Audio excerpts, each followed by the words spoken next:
Bueno chicos, por último vamos con farmacodinámica. Cuando hablamos de farmacodinámica, ya hablamos nosotros de los conceptos farmacocinéticos. Dijimos que la farmacocinética es todo lo que el fármaco hace en el cuerpo, es decir, cómo se absorbe, cómo se distribuye, cuál es su biodisponibilidad, cómo se excreta, cómo se metaboliza, etcétera, etcétera. Ahora, cuando hablamos de farmacodinámica, directamente tenemos que pensar en los efectos que el fármaco va a hacer en el organismo. Es decir, se va a ir en tal membrana, en tal célula y va a causar tal cambio.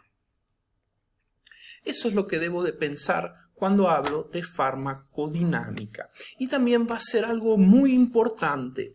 Voy a hablar en la farmacodinámica de los efectos bioquímicos, fisiológicos y esta palabra me encanta, mecanismo de acción.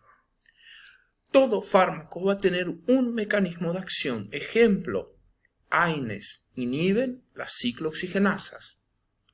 Ejemplo, vamos a poner ahí, penicilinas, ¿sí? Inhibición de la formación de pared celular, por ejemplo, ¿sí? Y esto quiero que quede claro desde ahora, porque durante todo el año, cuando veamos un grupo de fármacos, vamos a estar hablando siempre de su mecanismo de acción. Importantísimo entender esto. ¿Para qué? Claro está, para que yo haga un uso racional de mi terapia. No voy a estar utilizando, ¿sí?, un mecanismo de acción, un fármaco con un mecanismo de acción que no me sirva. Y también para, claro, pensar y diseñar mejores fármacos cada día. Reparen, les puse acá bien enorme, bien remarcado, porque cuando hablamos del fármaco, cuando hablamos de farmacodinámica, vamos a decir de los efectos del fármaco sobre el organismo. Farmacocinética, todo lo que el fármaco hace. Farmacodinámica, todo lo que el fármaco va a producir cambio en mi organismo. Con esto, yo inclusive voy a poder, por ejemplo, prever algunos eventos adversos o muchos efectos tóxicos. Voy a poder pensar antes de que ellos ocurran y tratar antes de que ocurran, prevenir o mismo cambiar el fármaco para que ellos no ocurran. Todo esto me va a hacer un tratamiento más seguro y, claro está, muchísimo más exitoso. Algunos de estos efectos pueden ser productos de la interacción de macromoléculas generando estos cambios bioquímicos. Para hablar de farmacocinética vamos a hablar de la idea del receptor farmacológico, también conocido como objetivo farmacológico. Un receptor va a ser el lugar donde el fármaco se va a unir. Ese va a ser un receptor. Cuando el fármaco se une a ese receptor, va a producir algún cambio. ¿Cuál cambio? No me importa ahora. No sé cuál cambio, pero no me importa.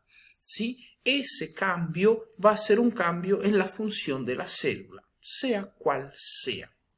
Ahora, vimos recién nosotros en la clase de distribución que muchos fármacos se van a unir a proteínas plasmáticas para ir juntitos de la mano, ¿sí?, distribuyéndose en el torrente sanguíneo. Entonces, en este caso, acá yo voy a tener, por ejemplo, la albumina se va a unir al fármaco y van a ir juntitos. Y no va a generar, esta unión no va a generar ningún cambio, ninguna respuesta, ni bioquímica ni fisiológica. Por eso no se une a un receptor. Recién dijimos que el receptor tiene que generar un cambio en la función celular. En este caso no hay cambio. Si no hay cambio, entonces nosotros acá le denominamos que la albumina, el lugar donde se va a unir al fármaco, son sus aceptores y no son receptores. Son los aceptores. Normalmente nosotros, en nuestras células, ya tienen algunos receptores que lo que van a hacer es comunicarse con el exterior. Va a venir una sustancia X ahí, se va a unir a ese receptor y va a producir algún cambio. Y a esos receptores nosotros le vamos a llamar receptores fisiológicos. Muchas veces nosotros podemos usar esos mismos receptores fisiológicos como nuestro objetivo farmacológico. Reparen, tengo acá un receptor y tengo acá una sustancia. Esta sustancia viene y se une al receptor. Entonces, este es un receptor fisiológico. Reparen, la sustancia, sea cual sea la sustancia, viene y genera un cambio. Genera un cambio en la célula. Profesor, ¿este receptor es lo mismo que el objetivo farmacológico? ¿El receptor fisiológico es lo mismo que el receptor farmacológico? El receptor fisiológico va a ser el que va a utilizar una sustancia endógena, una sustancia propia de mi cuerpo. Lo que no me impide que yo con un fármaco utilice el mismo receptor. Es decir, yo puedo agarrar y dar un fármaco que lo que va a hacer es unirse a este receptor. Entonces, este receptor que era fisiológico se vuelve un receptor farmacológico. Y acá es donde quiero que presten la mayor y mejor atención. ¿Por qué? Porque esta sustancia endógena, sea cual sea, produce un cambio. ¿Sí? Produce un cambio. Muy bien. Yo puedo dar un fármaco que viene y se une en el mismo lugar y simula ser la sustancia endógena. Supongamos que yo tengo poca sustancia, tengo poca de esta sustancia, entonces doy un fármaco que lo que va a hacer es simular. Por ejemplo, va a venir a este receptor que es el mismo. Como yo tengo poca sustancia, va a venir, se va a unir acá y va a producir el cambio, va a incentivar al cambio. O puedo tener un fármaco que va a venir acá y va a impedir que esta sustancia se una. Esas son las dos ideas. Si el segundo fármaco viene y impide la sustancia endógena unirse al receptor, quiere decir que va a estar impidiendo este cambio celular. Y es acá justamente donde vamos a tener los dos tipos grandes de fármacos. En primer lugar, voy a tener los fármacos que van a simular la sustancia endógena. Es decir, ellos van a incentivar al cambio y a estos fármacos le vamos a denominar fármacos agonistas. Ellos van a unirse al receptor fisiológico y van a simular los efectos del compuesto de la sustancia que ya había en ese órgano, que ya actuaba en ese receptor.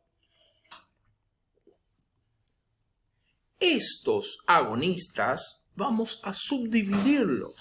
¿Por qué? Porque, reparen, vuelvo acá a la imagen. Yo puedo dar un fármaco que se una acá en el mismo lugar de la sustancia endógena. O puedo dar un fármaco que venga y se una en otro lugar, pero que genere el mismo cambio.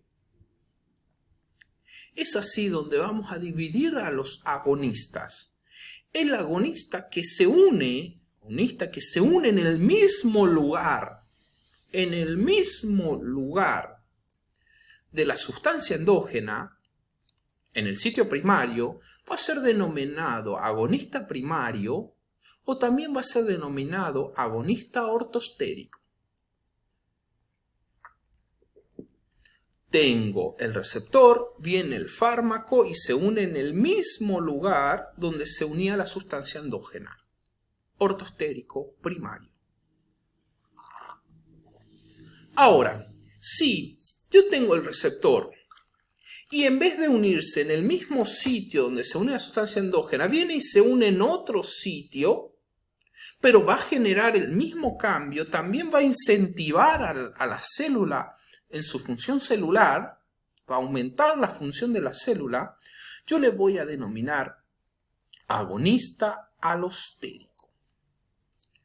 Van a el alostérico se va a unir en un lugar distinto, ¿sí?, a la sustancia donde se unía la sustancia endógena. Ahora, la otra posibilidad va a ser que el fármaco llegue acá y evite, es decir, en este caso ahora la sustancia tengo mucha cantidad de la sustancia y lo que yo quiero hacer es reducir los efectos de la célula, de esa sustancia, que esa sustancia le produce a la célula. Entonces, yo voy a reducir acá, voy a bloquear la unión de la sustancia con el receptor. Y acá voy a utilizar a los fármacos denominados antagonistas. Fármacos antagonistas entonces inhiben la función de la célula o reducen por lo menos, y también vamos a dividirlos. Si el fármaco viene y se une en el mismo lugar de la célula, en el mismo lugar del receptor, antes que venga la sustancia endógena y cree su función, entonces a ese yo le voy a denominar interacción sintópica. Ahora, si el fármaco viene en el receptor y también se une en otro lugar, pero genera un cambio químico que no deja que el receptor reciba la sustancia endógena, a eso le voy a llamar antagonismo alostérico. Sintópica en el mismo lugar, en otro lugar, alostérico. O también, reparen, tengo el receptor, tengo la sustancia. Los que vimos hasta ahora trabajan en el receptor. El tercer caso de antagonismo no trabaja sobre el receptor, deja el receptor libre. ¿Qué hace? En vez de trabajar sobre el receptor, voy a trabajar sobre la sustancia endógena. ¿Qué va a hacer el tercer tipo de antagonista? Se va a unir a la sustancia endógena, entonces la sustancia endógena no va a poder unirse al receptor. Y a esto le voy a denominar antagonismo químico. Por último, también en vez de yo puedo dejar que el fármaco que la sustancia endógena se una al receptor, y puedo irme y trabajar sobre la célula, inhibiendo la función directamente de la célula. A eso le voy a llamar antagonismo funcional. Tranquilo, entonces reparen, normalmente yo voy a tener una sustancia que se va a unir al receptor y voy a tener una actividad normal. Si esta sustancia, vamos a suponer que está poca y yo quiero aumentar la actividad celular, entonces voy a dar un fármaco que va a simular la sustancia endógena y va a incrementar la actividad celular. A esto yo le voy a llamar fármaco agonista.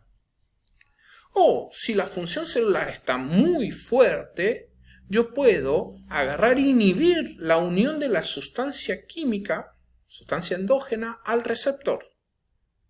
¿Cómo voy a hacer esto? Voy a dar un fármaco, ¿sí?, que evite esta unión. Y esto va a ser un fármaco antagonista. De esta manera inhibo la actividad celular. Tranquilos, ideas de agonista y antagonistas importantísimos. Ahora vamos a hablar un poquitito de la especificidad, de la afinidad, ¿sí?, de la potencia de los fármacos. La afinidad todas, ¿sí?, tanto la afinidad, tanto la especificidad, van a estar directamente ligadas con la estructura química de los fármacos. Cuando yo hablo de un fármaco que interactúa solamente con un tipo de receptor, solo ese receptor, la especificidad es alta. Alta especificidad. Es decir, tengo un fármaco que le gusta solo ese receptor, ese tipo de receptor. Entonces tiene una gran especificidad.